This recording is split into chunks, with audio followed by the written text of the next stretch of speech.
sering nonton film India? Ada yang sering nonton film India? Oke, tahu Joda Akbar tahu? Nah, Joda Akbar tahu? Tahu. Akbar itu nama apa? Nama Islam atau nama India? Namanya Jalaluddin Muhammad Akbar. Jalaluddin Muhammad Akbar ini adalah cicit daripada Timurlang. Timurlang ini siapa? Keturunan Genghis Khan.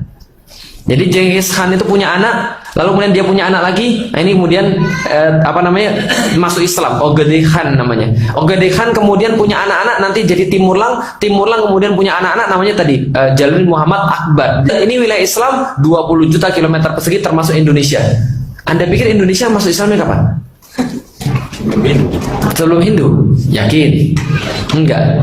Indonesia Hindu masuk duluan, Buddha masuk duluan. Kerajaan terakhir daripada Hindu Buddha adalah kerajaan Majapahit. Samudra Pasai itu masuk memang lebih dulu, tapi lebih dulu mereka Hindu dan Buddha. Majapahit itu terakhir pada tahun sekitar 1400-an, itu diganti oleh kemudian kerajaan Islam pertama, namanya kerajaan Islam Demak. Kerajaan Islam Demak, Raden Fatah itu anak Brawijaya V Majapahit. Lah kenapa kemudian dia bisa masuk Islam? Diutus Wali Songo oleh Mehmet Çelebi, penguasa Khilafah Utsmani pada tahun 1400-an. Islam kemudian memimpin sepanjang itu, dan tidak hanya memimpin sepanjang itu, dia memberikan keluar biasaan yang sangat hebat. Ditemukanlah kemudian teknologi nggak pernah ada pada zamannya. Dihiasilah dunia dengan kehebatan-kehebatan yang nggak pernah ada pada masanya.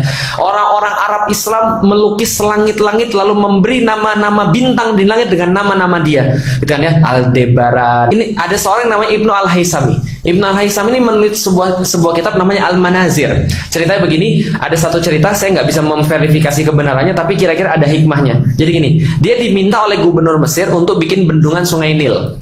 Sampai di Sungai Nil, karena dia aslinya bukan ahli mata, dia ahli arsitek, teknik sipil. Yang bisa buat piramid aja nggak bendung Sungai Nil. Berarti mereka nggak bisa bendung Sungai Nil. Apalagi saya nggak bisa. Langsung dia dipenjara. Di penjara yang kamarnya gelap itulah dia nggak bisa melihat apa-apa. Di satu waktu yang sangat terik sekali, dia bisa melihat satu gambar yang membuat dia sangat terpesona. Dia mempelajari tentang teori-teori pemantulan cahaya dan mata. Akhirnya dia menulis satu buku di dalam penjara itu namanya Al-Manazir. Di dalam buku itulah dia menjelaskan teori refraksi, teori kemudian pantulan-pantulan cahaya, sekaligus menciptakan sebuah alat yang namanya kumroh, yang sekarang kita kenal dengan nama kamera. Nah, jadi kumroh itu cara kerja seperti apa? Jadi gini, kalau ada ruangan gelap, walaupun ada satu titik kecil, dia bisa kemudian memantulkan apa yang terjadi di luar masuk ke dalam. Kalau dibalik jadi proyektor. Proyektor yang dalam gelap yang memantulkan keluar. Dia menjelaskan tentang mata dan dia menjelaskan tentang operasi katarak. Siapa namanya? Ibnu Al-Haisami. Dunia mengenal lagi daripada peradaban episode ketiga ini. Ada yang namanya Abu Qasim Al-Zahrawi, dikenal oleh orang-orang barat dengan nama Al-Bukasis. Dia menulis tentang satu kitab namanya At-Tasrif, tentang dasar-dasar ilmu bedah. Dan dia adalah orang yang pertama kali membedah orang, dan dalam buku itu dia menulis 72 alat-alat bedah yang sampai sekarang masih dipakai. Dan kalau Anda mau pergi ke museum, di Turki ada museum tentang alat-alat kesehatan Abu Qasim Al-Zahrawi. Ketika Eropa lagi nggak pernah mandi dan mereka banyak penyakit gara-gara nggak pernah mandi, Anda tahu pada abad-abad gelap tahun 1300-an, tahun 1400-an di Prancis itu sepertiga penduduk mati gara-gara wabah pes. Nah, kenapa wabah pes? Nggak pernah mandi. Namanya The Black Death. Coba googling di Yahoo ya, The Black Death gitu kan ya, kematian hitam. Itu banyak sekali memakan nyawa orang. Kenapa? Gara-gara nggak pernah mandi. Pernah pakai parfum? Parfum asli ada tulisan di bawah botolnya, Eau de Toilette. Eau atau OD itu artinya air, toilet ya toilet. Kenapa namanya air toilet? Karena di zaman dulu di Perancis itu mereka nggak peduli tentang sanitasi. Jadi kalau mereka mohon maaf lagi pergi buang air besar, di rumahnya itu disediakan satu kotak, lalu kemudian dikasih kemudian semacam kayak bak kosong, di atasnya dikasih papan, dilobangin.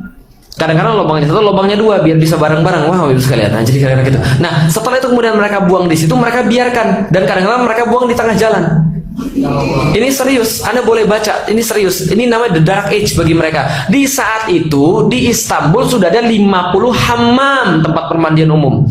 Di saat itu di Istanbul sudah ada yang namanya Fatih Külliyesi yang menampung setiap orang-orang yang jalan dari luar kota menuju ke kota itu, ditampung semuanya di Taphane, sebuah rumah yang 3 hari menjamu tamu-tamu dari manapun, gak ditanya agamanya.